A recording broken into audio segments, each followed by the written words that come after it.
Hey guys! Today I'm going to show you how to use your starter yeast, the discard, to make sourdough pizza dough. Alright, so we're going to start with some flour. This is 2.5 cups of flour, and then we're going to put in 1 teaspoon of salt. Make sure you mix it up because salt kills yeast.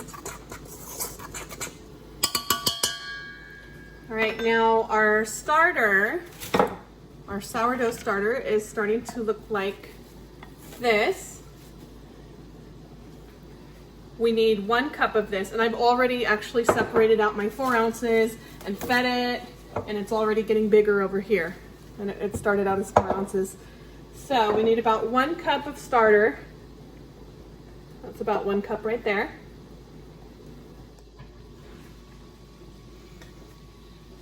Then we also need an additional 1/2 teaspoon of yeast. I don't have yeast, so I'm going to use the liquid yeast that I made. So remember, excuse me, for 1/2 dry, we're going to double that for liquid. So here's my, see if you can, where's the camera at? See the yeast, see it's all bubbly. It smells like wine. So I'm going to use 1 teaspoon of my liquid yeast. And then my potato yeast is ready as well. I'm not going to use that, but it smells like stinky feet. So I think I prefer the fruit yeast and the sourdough yeast. So anyway, I've got my yeast in there, my flour, my salt, and that's all we need. So actually I'm going to switch this to my KitchenAid mixer. And then we can use the dough hook attachment to mix it together for 7 minutes. After 7 minutes, the dough is, it's been kneaded enough, and we can let it rise and double in size. Okay, so here's my KitchenAid mixing bowl. There's everything in there that we need. I have all my pizza stuff over here too. Don't wanna click.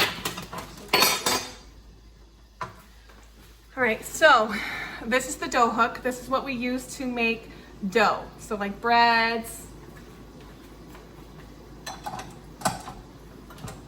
Just in case you didn't know, this one is the whisk attachment, and we use it to cream things. So like frosting, you would use this for meringue, to make heavy cream from scratch. This is the beater attachment, and you would want to use this to make cakes or quick breads, like banana bread, muffins. All right, so if you didn't know that, now you do. So while that is mixing, I'm going to show you that I already did some dough, and I put some on a pizza pan, and I put this one in a pizza pan. This one's going to be more like a deep dish. So after you let this mix for 7 minutes, what you're going to do is put it in a greased bowl. So you can use some olive oil or some regular oil and rub it in the bowl, and then put your big round dough in there. And then you're going to let it rise for 2 to 4 hours until it's double in size. Once it's double in size, then you can go ahead and roll it out. What I did was I went ahead and used a rolling pin, and I rolled it out, and then I kind of like, I tossed it in the air, and see if I can show you what that's like. So I have this, if you just kind of like spin it like that, it helps it stretch out a little bit, okay? And then I put it into my pan, and now it's like really stretched out, but that's okay.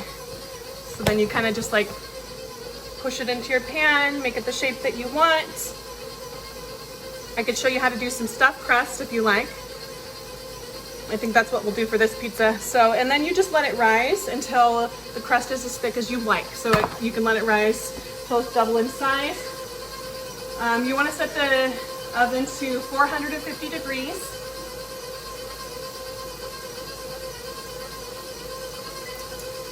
All right, and I think my pizza's ready to start saucing and putting toppings on. So this is still all mixing together. I forgot to put in the water, so it's 1/2 cup of water. Trying to find my measuring cups here. All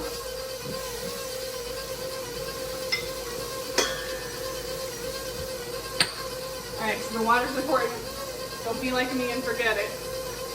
Okay, so that's going to start forming into a dough. Now when it's pulling away from the bowl and not sticky anymore, then it's good to go.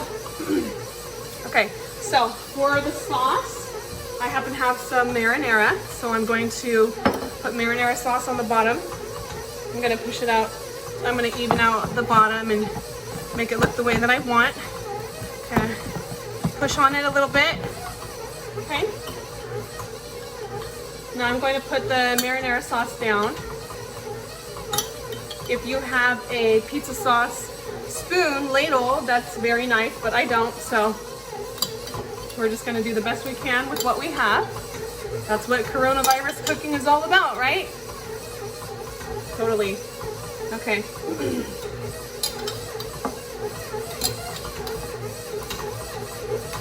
Okay, so I wanna make sure I have enough sauce. Oh, got it in my eye. I'm gonna spread it all around. And what we're going to do is we're going to cook it with the sauce before we add the toppings. Okay. I feel like I want a lot of sauce on here. I don't really want a bunch of sauceless spots. Okay.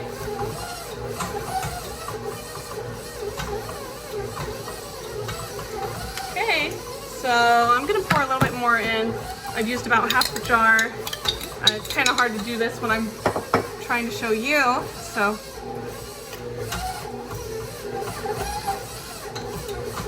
All right. I love pizza and I love sourdough, so I'm really excited how this is gonna turn out. So I've got my sauce in here, so this one's ready to go.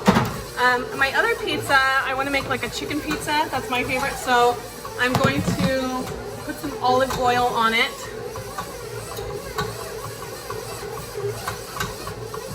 Okay, so I've got my olive oil. I'm going to spread that around, so I need to get like a spoon.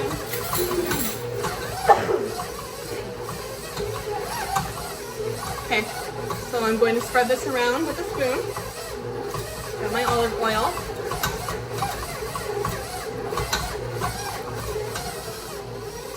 And then I'm going to add some salt and pepper into my crust.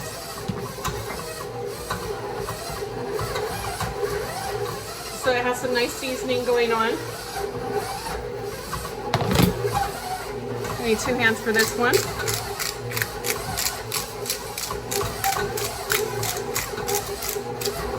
Okay. So I'll have salt and pepper, olive oil. I think I want some basil. So I'm going to add some basil.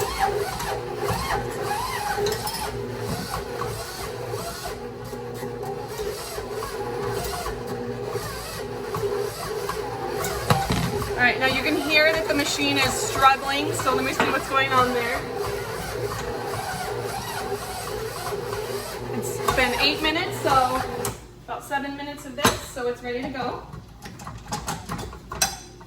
All right, so here's the dough. I actually made a double batch in order to make those 2 different pizza crusts. Excuse me.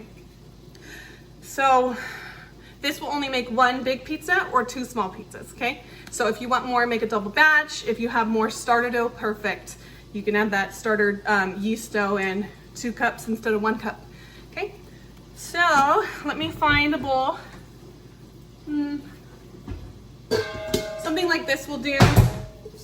And then you can use regular olive oil, I'm sorry, you can use regular oil or you can use olive oil. I just use my hand like this and kind of just spread it around. We're gonna put the dough in, okay? And then if you have like a towel or something you can cover it with to keep it from drying out, you can do like so.